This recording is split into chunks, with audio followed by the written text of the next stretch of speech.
You're listening to the Mind Over Finger podcast. Episode number 100. Welcome to the Mind Over Finger podcast, discussions on mindful music making, efficient practice, and building a purposeful career. And now, your host, violinist, teacher, and high-performance coach, Dr. Renée-Paule Gauthier.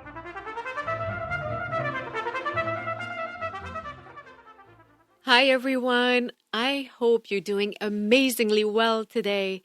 This is a very special episode for me for many reasons. First of all, if you heard the announcement, you know it's episode 100, and this is so exciting for me. Looking back at everyone who sat with me to share their wisdom, all the tips and tricks and insights, all the many wonderful stories, I just feel such gratitude and wonder and so much joy. So I definitely feel like reaching 100 episodes is cause for a huge celebration. Today is also the finale of the third season, and this one was so fun for me because I not only talked with musicians about practicing and performing, but I also had experts on mindfulness and wellness come and talk to us about modalities that can enhance our music making experience. And finally, this episode is very, very special because it's a little bit of a treat for myself and for my kids. As you can imagine, I talk a lot about the Mind Over Finger podcast with my family. My husband and kids hear about it at the dinner table, during our daily walks, or our weekend park adventures. So you can imagine that my kids are very curious about the process, and they like to hear about all of the things I talk about and all of the people I talk with. And during one of our conversations, one of them, I don't remember which one, suggested that I should have them on the podcast again. Some of you might remember their first appearance at the end of episode 13, and 2 years definitely makes a big difference. It was a highlight for them to make that first appearance, and they definitely thought it was a good idea to repeat the experience. Now, you should know this. My kids are really cute, so it's really hard for me to say no. And the more I thought about it, the more I thought it could be a very sweet way for me to celebrate the closure of a third season and the fact that the podcast has now reached 3 digits in episode numbers. So here we are today. I'm the guest on my very own podcast, and Aiden and Evelyn will be your hosts. They have devised their very own questions without my help, and I was really impressed with how on point they were. They also wanted to take me through a round of rapid-fire questions, and it gave me a taste of how not so easy to answer those questions are. So it's a short but fun and, I think, cute conversation that I hope you will enjoy. But before we head there are a couple of things I want to share with you.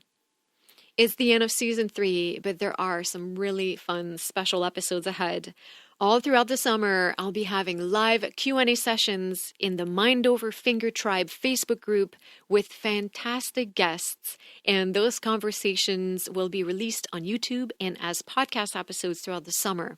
We already had a conversation with pianist Konstantin Sukevitsky, which will be coming out soon, and you can still send your questions and show up for the live recordings of my discussions with violinist Callum Smart, trumpet player Christopher Still, guitar player Brendan Jack Acker, and a few more surprises.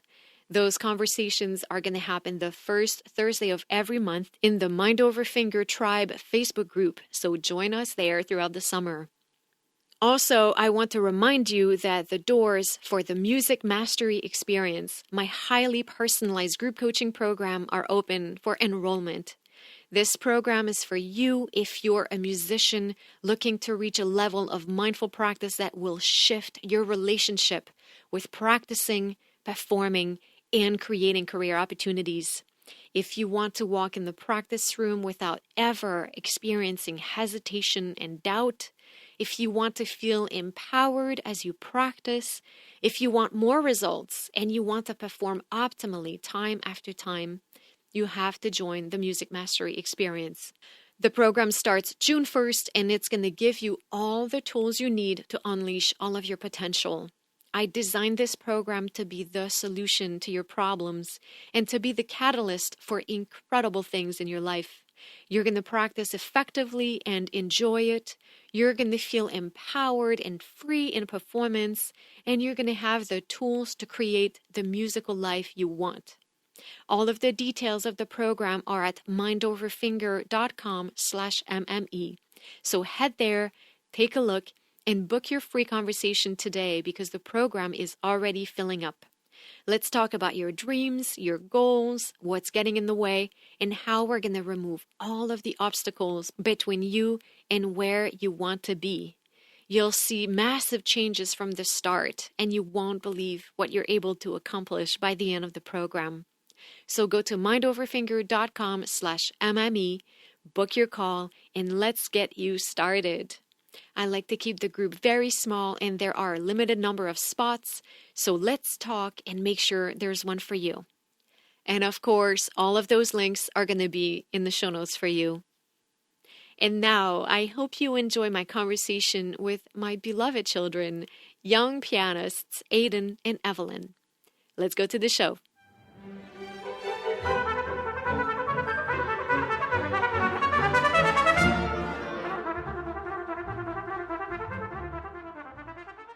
This is the last episode of Season 3 of the Mind Over Finger podcast. So today we decided we would do something a tiny bit different. Yes, we are, guys, right? This is going to be fun. Yeah. I'm so glad to be with you guys today. So do you want to say your name and how old you are? My name is Aiden and I'm 10 years old. My name is Evie and I'm 8 years old. Who wants to ask the first question? I can do it. Okay. We're interviewing you today. Yeah, this is going to be great. Why do you think more people should play music? That's a great question.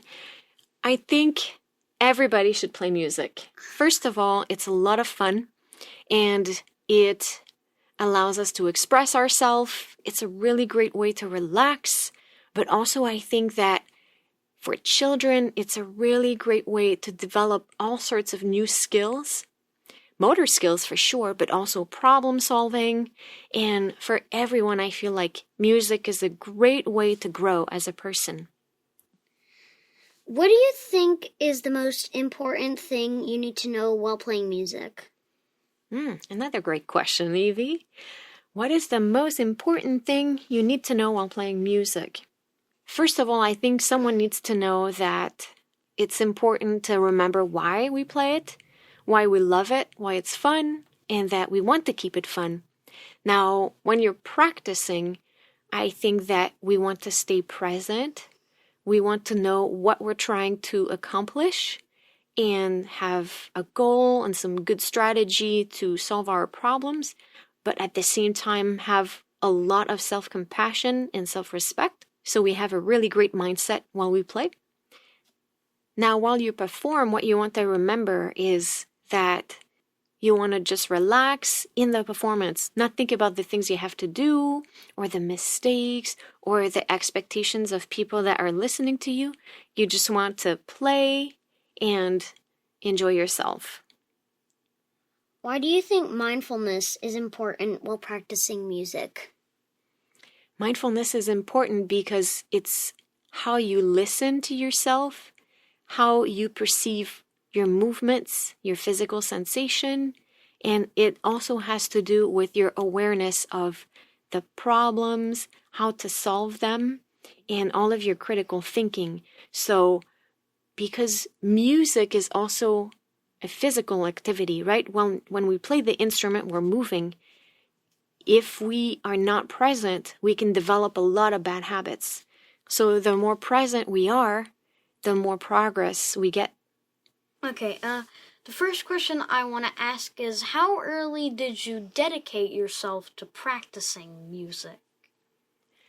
So I started when I was very young because both my parents are musicians. And I would say that by the age of 7, I was already practicing very seriously with my mom, which was really helpful. How much did you practice? Well, I don't remember exactly, but I know that by the age of 9, 10, 11, it would be from 2 to 3 hours a day. So I want to follow up on that because that's a lot of practicing. So do you think this affected your success later in life? And if yes, by how much? Oh, that's a great question, Nathan. Definitely. I think that having my mom practice with me really helped me guide my awareness. This goes really well with your question, Evelyn. It really helped guide my awareness and make my practicing really efficient. So because I was having efficient practice for a significant portion of the day, I was progressing really fast and, getting some really good habits anchored. So yes, definitely having this kind of practice for that much from a young age definitely had a big part in me developing these skills. That makes me think of a question. Do you think that if a person started at an older age but practiced more than you, do you think that they would have more of a success, the same amount of success, or less probability of success? That is a great question. You know what? It really depends on the individuals. And I'm so glad you asked that because so many people feel like they're too old to get started if they're a little bit older than I was when I started. And I have to say that I don't think it's ever too late. And it's never too late to start to enjoy playing music. So I would encourage everyone, if they don't play an instrument, but they want to just hop on and start. But I would say it really depends on the personality of the person, the way that they practice, the amount of mindfulness that they have when they practice, the environment that they're in, if they have a teacher that really fits their learning style. All of those things are factors in how quickly someone can develop skills on the instrument, but I think it's never too late. The next question I want to ask you is, how nervous do you get when playing on stage in front of a whole crowd of people? That's a good question. And also this changes from time to time.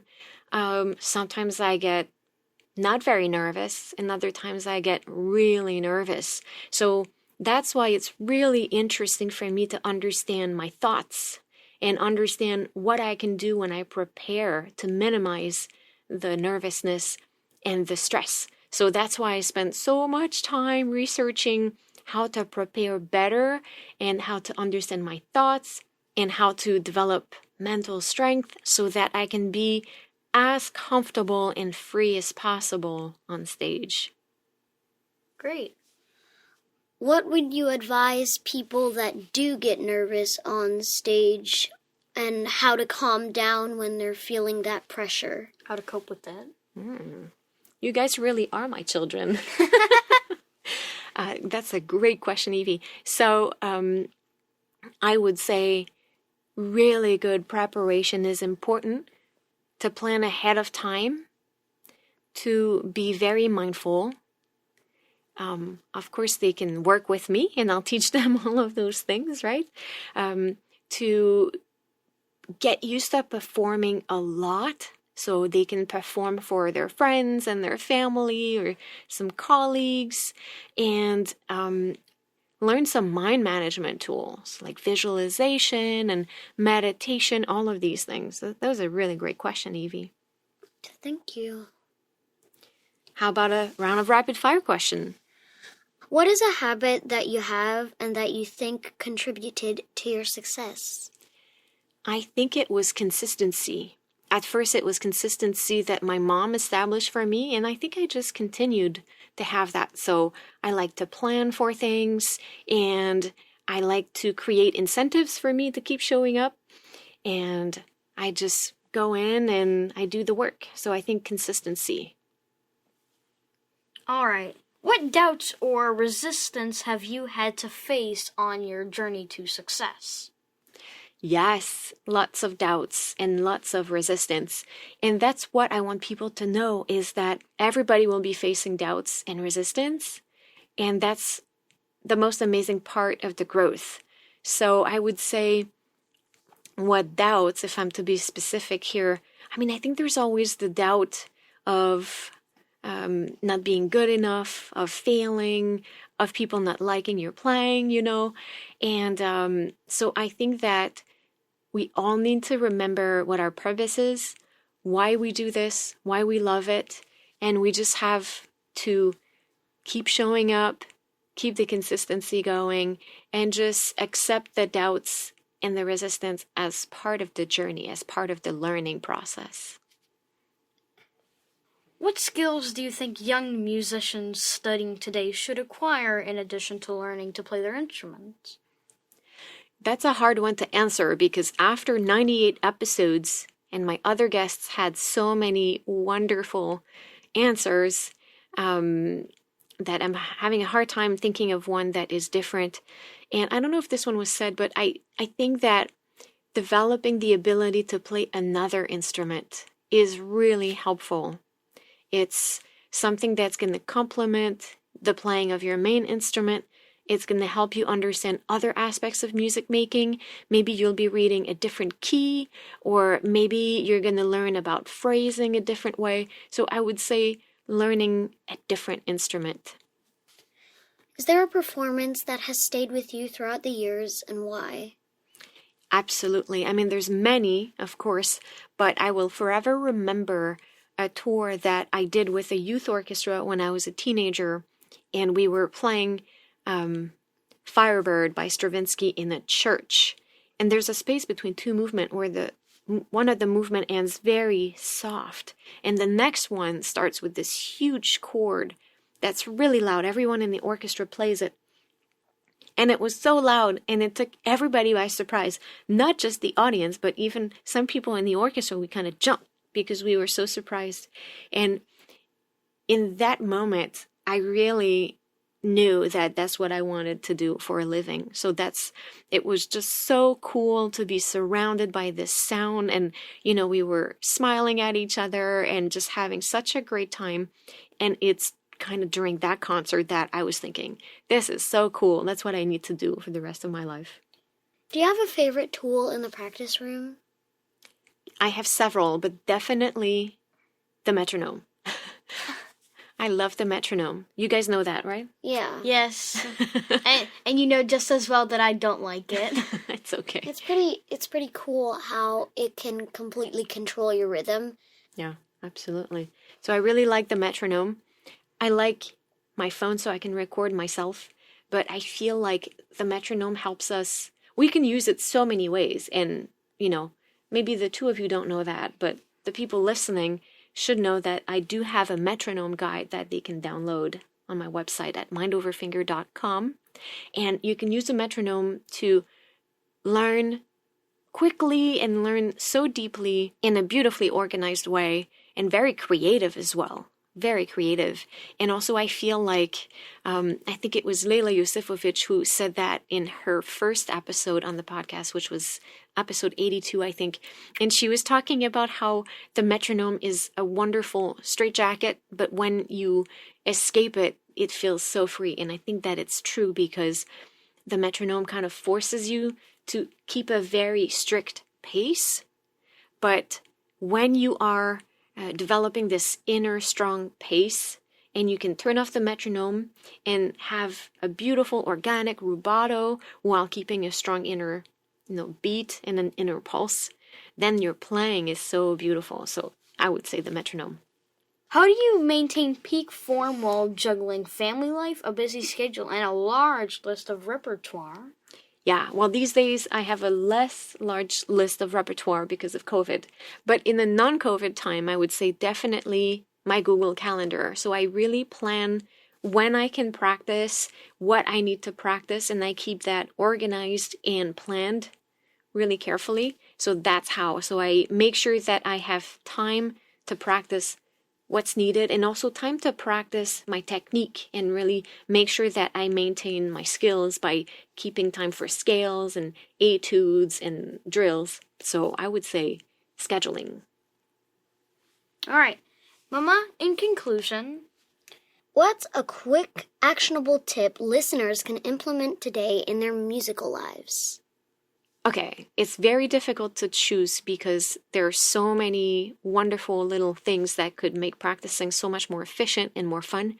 But I'll give one of my favorite, which is to do something that I called record, reflect, refine.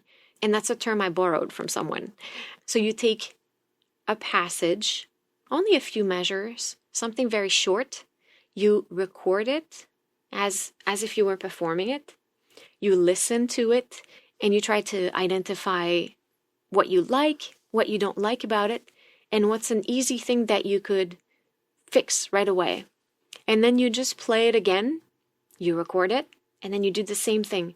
And then I would recommend do this a couple times more, maybe 3-4 times, but not keep going, because what happens at times is when we start recording ourselves, we fall into this perfectionism trap, and then we get very critical of ourselves, and this is when we get very negative. So we take that passage, we record it a few times, and when we feel like we were able to maybe improve one thing, we can move on. So that's one of my favorite things to do.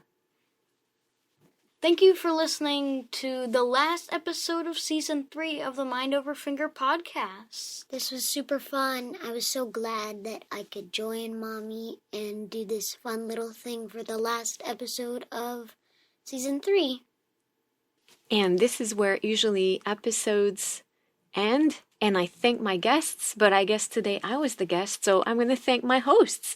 Thank you so much, Aiden, and thank you so much, Evie. I'm so happy that we could sit down and have some fun together doing this. Yeah.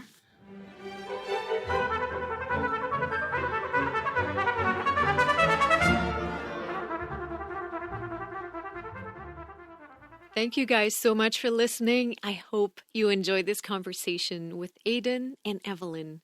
I want to thank you all for being with me for 3 seasons, for all of your kind words of support, for letting me know how much the podcast has been valuable, even life-changing for you, and for being such a great audience.